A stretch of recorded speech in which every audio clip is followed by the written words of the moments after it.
Bagaimana Pak caranya agar tidak laku? Blokir asetnya di BPN. Insya Allah pembeli lelang akan mundur jika ada blokir. Karena pastinya dari pihak kreditur menyertakan SP1, SP2 itu kepada pihak KPKNL. Tetapi pihak kreditur tidak mengirimkan kepada debitur. Maka debitur mengakui bahwa tidak pernah menerima seseorang. Nah, ini nilai aset 2,3 dijual di angka 700. Saya pikir ini bisa menjadikan alasan untuk melakukan gugatan terhadap kreditur atau pemenang lelang.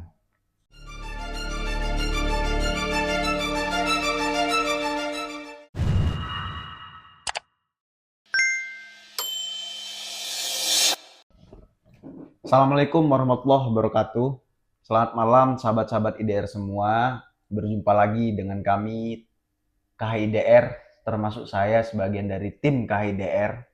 Yang pada kesempatan kali ini adalah kesempatan langka. Kita langsung berjumpa dengan Bapak Imam dan menjawab pertanyaan-pertanyaan dari sahabat-sahabat yang melalui DM ataupun melalui WhatsApp ya.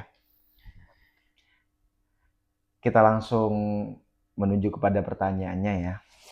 Baik Bapak Imam, ini ada beberapa pertanyaan dari sahabat-sahabat di TikTok menanyakan, Assalamualaikum Bapak, Waalaikumsalam, gimana?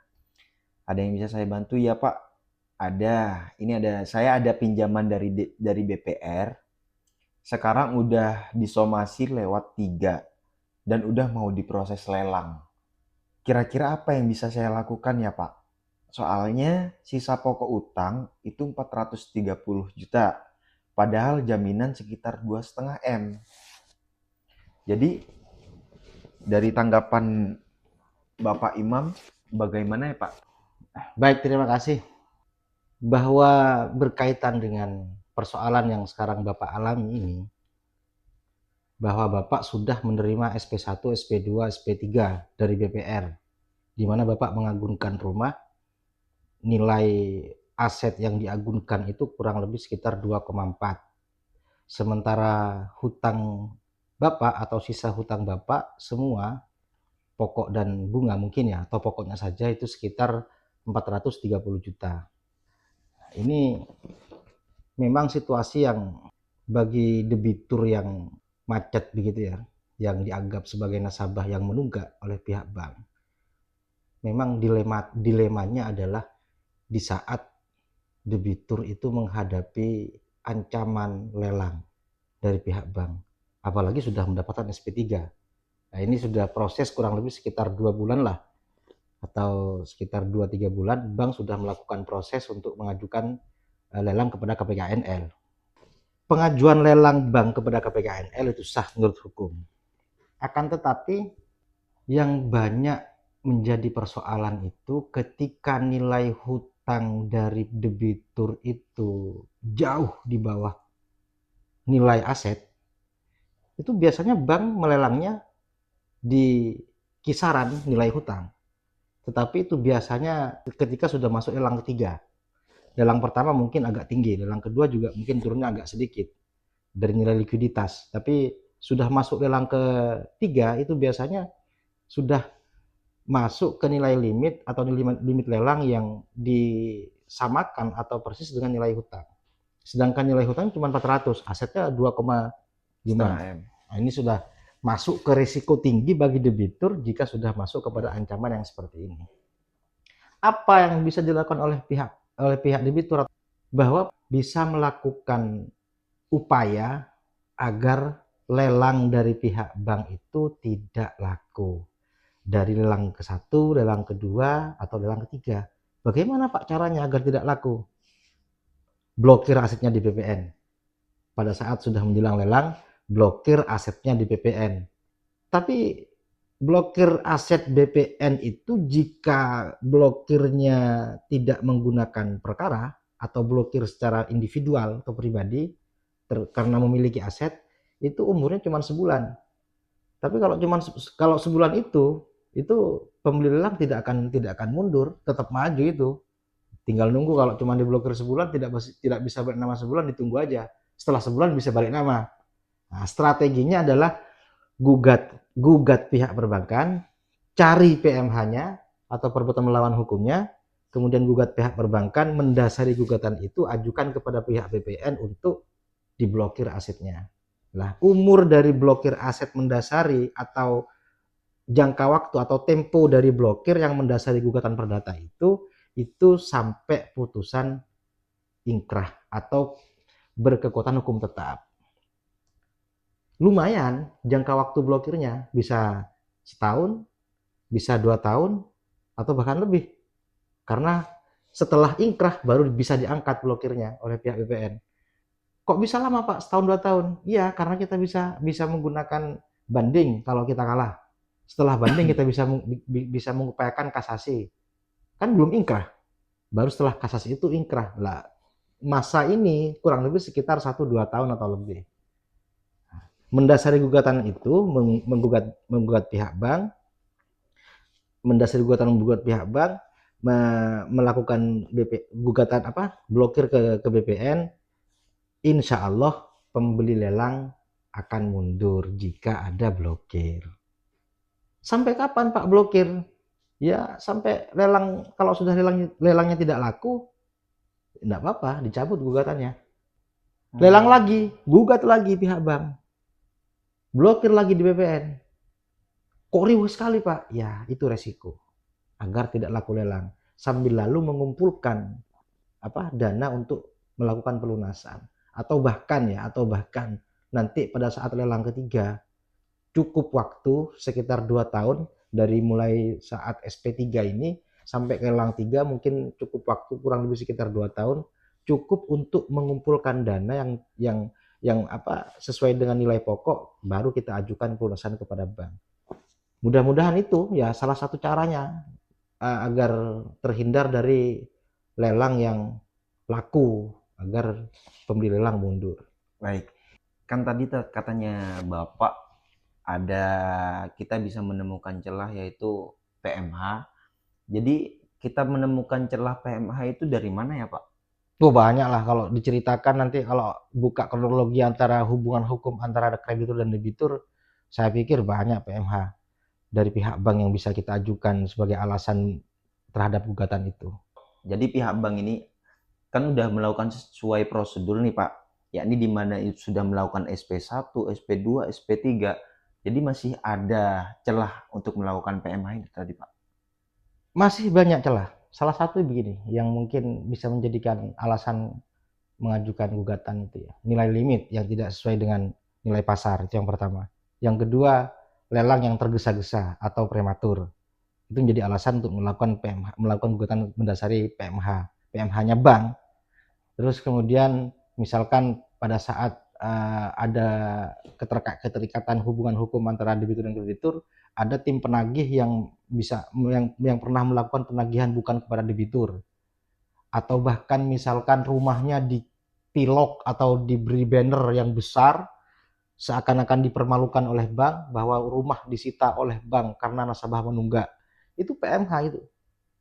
Tapi Pak, itu kan bukan tujuan untuk menagih, tapi mempermalukan, mengintimidasi, menekan. Itu PMH. Menjadi alasan untuk menggugat. Mendasari gugatan, blokir ke BPN, pembeli lelang bisa mundur. Tapi juga banyak nih Pak dari sahabat-sahabat IDR juga mempertanyakan, dia tuh sahabat-sahabat IDR merasa khawatir bahwasannya karena dalam banner ataupun plakat yang dipasang oleh bank itu biasanya ada di bawah keterangan bahwasanya tidak boleh untuk mencopot segala bentuk apapun, karena nanti bisa dikenakan sanksi pidana. Itu bagaimana Pak? Alasan itu pidana apa? Nggak ada. Wong itu rumah dia. Jadi ketika ada pemasangan rumah itu rumah dia. Jadi sebelum ada balik nama terhadap sertifikat yang dijaminkan oleh pihak debitur kepada kreditur, rumah itu masih dalam penguasaan atau hak milik debitur sebelum muncul pemenang lelang. Kalau masih dalam masa proses pralelang atau segala macam yang masih belum ada pemenang lelangnya, itu rumah debitur. Pihak bank mungkin diperbolehkan untuk memasang plakat karena mungkin dicantumkan dalam klausa perjanjian. Di akad itu ada mungkin beberapa item yang menyatakan bahwa bank diperbolehkan memasang plakat atau plang di rumah. Tidak apa-apa, dipasang tidak apa-apa, tapi dicopot. Terhadap pemasangan yang bermaksud dengan plakat itu yang dipasang di rumah, kan tidak dicantumkan dalam klausa perjanjian bahwa bunyi plakatnya seperti apa. Jika bunyi plakatnya itu pihak debitur merasa terintimidasi, merasa ditekan, merasa dipermalukan, maka sudah terpenuhi unsur pencemaran nama baik. Itu bisa dilaporkan kepada pihak kepolisian. Baik, terima kasih. Ini dari penjelasan Pak Imam, ini sudah cukup jelas dan sudah cukup mengasih edukasi secara gamblang dan bisa dibuat contoh untuk sahabat-sahabat yang lain. Kita akan melanjutkan pertanyaan-pertanyaan dari sahabat-sahabat IDR yang lain. Oke Bapak, kita lanjut ya Bapak untuk pertanyaan selanjutnya. Oke, silakan. Ini ada pertanyaan. Ini admin mengabarkan bahwasannya permasalahannya itu bahwa asetnya ini sudah laku lelang, Pak. Akan tetapi, ibu itu menyampaikan pada kami bahwa tidak pernah menerima SP1, SP2, SP3 dari pihak bank. Bahkan pemberitahuan pelaksanaan lelang tidak menerima salah satu pun informasi, tidak ada, Pak. Baik, terima kasih. Jadi begini, ini praktek yang barangkali manipulatif ya. Praktek yang seringkali dilakukan oleh pihak kreditur yang saya pikir sangat manipulatif. Kenapa saya katakan demikian? Kan begini, seharusnya pihak KPKNL tidak akan menerima pengajuan lelang dari kreditur apabila tidak ada SP1, SP2, SP3. Karena itu menjadi persyaratan mutlak dari pengaju lelang dari pihak perbankan untuk mengajukan lelang kepada KPKNL. Jika tidak ada SP1, SP2, SP3, maka pihak KPKNL pasti menolak. Loh, kenapa kok terjadi lelang? Berarti kan pengajuan lelangnya diterima oleh KPKNL. Sampai ada pemenang lelang. Berarti lelangnya terlaksana, kan begitu. Oleh karena itu, dalam konteks ini saya berani mengatakan manipulatif. Kenapa? SP1 itu memang masuk kepada berkas persyaratan yang diajukan oleh pihak bank atau pihak kreditur kepada KPKNL. Tetapi pihak kreditur tidak pernah mengirimkan kepada pihak debitur. Saya katakan manipulatif karena pastinya dari pihak kreditur menyertakan SP1, SP2 itu kepada pihak KPKNL. Tetapi pihak kreditur tidak mengirimkan kepada debitur. Maka debitur mengakui bahwa tidak pernah menerima. Nah, ini tindakan yang sangat sekali manipulatif. Jadi kalau boleh saya mengatakan dengan konteks seperti ini dari pihak debitur yang dirampas haknya melalui tindakan-tindakan yang tidak adil ini bisa melakukan gugatan perbuatan melawan hukum agar risalah lelangnya bisa dibatalkan. Mendasari pengakuan yang benar-benar faktual bahwa tidak pernah menerima SP1, SP2, SP3. Jadi meskipun sudah laku, ini kan sudah laku keterangannya Pak, sudah laku lelang. Bisa. Berarti sudah ada pembeli lelang. Sudah ada pemenang lelangnya dan pemenang lelang sudah bisa mengajukan untuk balik nama ke BBN. Dan pihak dari pemenang lelang juga bisa mengajukan pengosongan terhadap aset yang dibeli oleh pihak pemenang lelang kepada debitur yang menempati aset itu. Tetapi pihak debitur masih punya hak untuk melakukan upaya hukum terhadap tindakan-tindakan yang manipulatif itu dan tidak adil itu untuk menggugat para pihak. Salah satunya adalah pihak kreditur atau pihak bank, yang kedua KPKNL, yang ketiga pemenang lelang, yang keempat sebagai turut tergugat BPN. Fungsi menggugat PMH-nya apa? Atau tujuannya apa? Untuk membatalkan risalah lelang. Karena syarat mutlak dari pengajuan lelang kepada KPKNL itu, debitur harus menerima SP1. Apa fungsi dari SP1, SP2, SP3 itu? Fungsinya adalah menyatakan secara hukum bahwa debitur ingkar janji, bahwa debitur wan prestasi, maka bisa diterima oleh KPKNL. Kalau debiturnya tidak pernah menerima, mau dinyatakan dengan apa? Wong tidak pernah menerima SP atau surat peringatan. Lah kok KPKNL kok menerima berkas dari pihak kreditur? Lah itu tindakan manipulatifnya dari pihak bank. Tindakan tidak adilnya, tindakan yang semena-mena. Kalau boleh saya mengatakan tindakan yang kurang ajar, karena sudah ada upaya yang buruk dari pihak debitur atau dari kreditur untuk merampas hak debitur. Jadi berarti apabila melakukan upaya-upaya hukum, ibu ini bisa menggagalkan proses tersebut yang sudah terlalui. Bisa membatalkan risalah lelang. Jadi risalah lelang yang didapatkan oleh pemenang lelang atau mendasari proses lelang yang terjadi di KPKNL, risalah lelang yang muncul, yang terbit akibat proses itu bisa dibatalkan oleh debitur dengan syarat mengajukan PMH ke pengadilan negeri. Baik, terima kasih Bapak untuk penjelasan yang sangat luas, pemahaman dari Bapak Imam selaku pimpinan kami di kantor, dan juga bisa menjadi contoh dari sahabat-sahabat IDR sekalian. Jika ada pertanyaan-pertanyaan yang lain, segera komentar, mungkin nanti di lain hari, di lain waktu pasti kita jawab, dan yang insya Allah apabila pimpinan mendapati waktu luang pasti dilakukan jawaban langsung dari Bapak Imam. Baik, ini ada pertanyaan terakhir Bapak. Nilai aset 2,3 M diproses lelang dengan harga 700 juta dan sudah ada pemenang lelangnya Bapak. Jadi dengan harga yang dari nilai aset itu besar, kok bisa jadi 700, ini bagaimana solusinya Bapak? Baik, terima kasih. Terhadap objek yang dijaminkan oleh debitur kepada kreditur melalui yang diletakkan oleh kreditur dengan hak tanggungan, kreditur bisa melelang, kan begitu prosesnya. Tetapi terhadap nilai limit yang diajukan oleh debitur, oleh kreditur, itu ada aturannya. Tidak serampangan begitu seharusnya.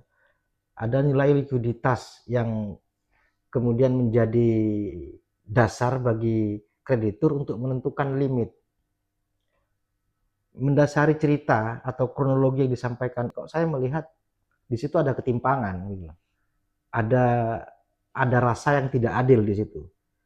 Kalau sudah menilai melalui rasa, ini kan sudah masuk ke inti dari perasaan seseorang. Nilai aset 2,3 dijual di angka 700. Saya pikir ini bisa menjadikan alasan untuk melakukan gugatan terhadap kreditur atau pemenang lelang untuk membatalkan risalah lelang.